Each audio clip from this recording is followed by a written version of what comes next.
સુરતમાં ત્રીજા ધોરણમાં ભણતી બાળકી સાથે હડપલા કરતો માનસિક વિકૃત યુવાન ઝડપાયો। લિંબાયત વિસ્તારમાં ધોરણ 3માં અભ્યાસ કરતી બાળકી સાથે શારીરિક હડપલા કરનાર આરોપીને પોલીસે ઝડપી પાડ્યો છે। પાડોશમાં જ રહેતો 36 વર્ષીય યુવાન માનસિક રીતે વિકૃત હતો, તેણે હડપલા કર્યા હતા। ઘટના બાદ બાળકીએ રડતા ઘરે સમગ્ર વિગત જણાવતા ભાંડોફોડ થયો હતો। લિંબાયતમાં રહેતા મૂળ બિહારના પરિવારમાં પિતા માર્કેટમાં હમાલીનું કામ કરી ગુજરાન ચલાવે છે।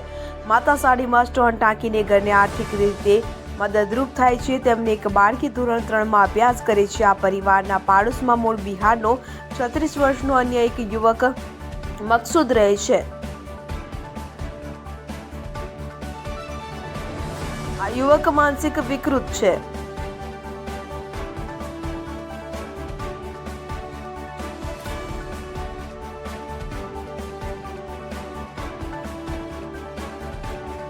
બનાવના દિવસે રાત્રે માતા સ્ટોન લગાડેલી સાડી નજીકમાં વેપારીને પરત કરવા ગઈ હતી। બાળકી એકલી હોવાનો ગેરલાભ લઈને આ યુવકે બાળકીને પોતાના ઘરમાં બોલાવી હતી।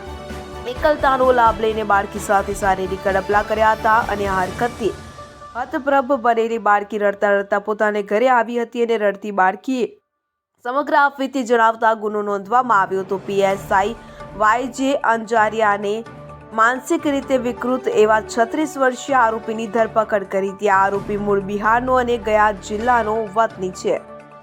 Reporter Sunil Ganjawala, SJI news, Surat.